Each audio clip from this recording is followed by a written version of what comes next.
America में शांति वार्ता को लेकर बातचीत पर भी संशय है। हालात फिर से जंग वाले बन रहे हैं। ऐसे में अब ईरान में बालिका दिवस के मौके पर सड़कों पर बच्चियां और महिलाएं हाथों में हथियार लेकर निकली। वहीं पिंक ड्रोन और पिंक मिसाइल से मीनाब के स्कूल में मारी गई बच्चियों को श्रद्धांजलि दी गई है। ईरान से आ रही ये तस्वीर अमेरिका को क्या संदेश देती है?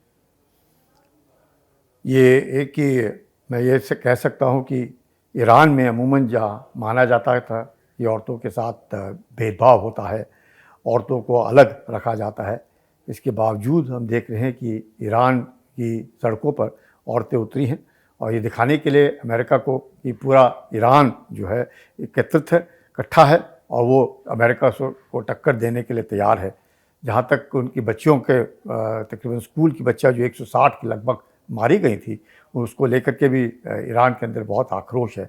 और जिस प्रकार से ईरान की औरतें, लड़कियां रास्ते पे उतरी हैं, ये साफ दर्शाता है कि ईरान जो है सरेंडर नहीं करेगा, टक्कर लेगा, लड़ेगा, मरेगा, पर सरेंडर नहीं करेगा। ये बात शायद साफ ईरान जो है अमेरिका को दे रहा है, खासकर अब जब स्ट्रेट ऑफ हॉर्मुज़ को लेकर लग रहा है कि अमेरिका और ईरान के बीच शायद वार्तालाप में कठिनाई महसूस हो रही है। सर, ईरान ने अब जंग के लिए अपनी महिला विंग को तैयार रहने को कहा है। जंग में ईरानी मलेशिया का उतरना क्या संदेश है कि अब इजराइल की तरह ईरान की महिला ब्रिगेड भी जंग के मैदान में उतरने को तैयार?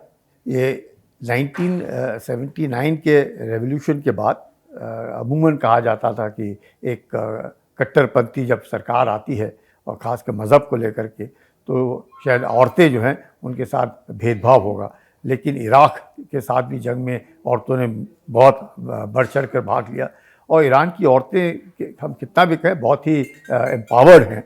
उनका जो सोच है थोड़ी सी अलग है और ये सोचना कि ईरान की महिलाएं सिर्फ पर्दे के पीछे रहती हैं, ऐसे नहीं हैं।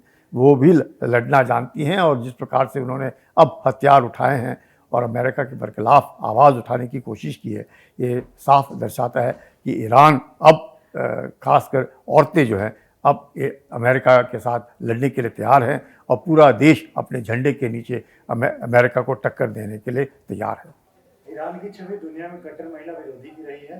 क्या ईरान ने सड़कों पर महिलाओं को उतारकर इस छवि को बदलने की कोशिश की है? कोई शक नहीं, क्योंकि अमूमन ये कहा जाता है कि इस्लाम में जो औरतें हैं पर्दे के पीछे रहती हैं और ख़ासकर जब एक थियोक्रेटिक स्टेट हो, आयतल्ला के नीचे हो, तो शायद लगता होगा कि औरतों को अलग और मर्दों को अलग रखा जाता है। ऐसे नहीं है। ईरान ने दिखाया है कि औरत और मर्द में कोई अंतर नहीं है और औरतें जो हैं अमेरिका को टक्कर देने के लिए तैयार हैं और इसमें कोई शक नहीं कि जिस प्रकार से इजराइल में भी औरतें बढ़ चढ़ कर भाग लेती है फ़ौज के अंदर, अमेरिका में भी औरतें फ़ौज में भाग लेती हैं। इसी माफिक ईरान ने भी दिखाया है कि ईरान की भी औरतें किसी से कम नहीं हैं और अपने देश के लिए वो अपनी जान की कुर्बानी देने के लिए वो तैयार हैं। ईरान अमेरिका में दूसरे दौर की वार्ता पर संशय एक बार फिर जंग के काले बादल मंडराने लगे। क्या इस बार जंग का विस्तार पूरे अरब तक होगा? देखिएगा, स्ट्रेट ऑफ हॉर्मुज़ को लेकर के जिस प्रकार से मैं कहूँगा कि एक कड़ा रवैया अपनाया गया है और जिस प्रकार से अमेरिका ने पूरे घेराबंदी कर रखी है और अमेरिका का ये मानना है कि जब तक ईरान अपने न्यूक्लियर की आकांक्षाएं जो हैं उसको समाप्त नहीं करेगा तब तक, और जब तक डील नहीं होगी ईरान और यूएसए के बीच में, अमेरिका जो घेराबंदी है स्ट्रेट ऑफ हॉर्मुज़ की वो रखेगा। उसको देखते हुए मुझे लगता है कहीं ना कहीं एक तरह से उससे टकराव हुआ है और अमेरिका ने अपना डेलीगेशन भेजने की ठानी है। इस मंगलवार को उनका डेलीगेशन इस्लामाबाद पहुंचेगा, पर ईरान ने कहा है कि वो डेलीगेशन नहीं भेजेगा।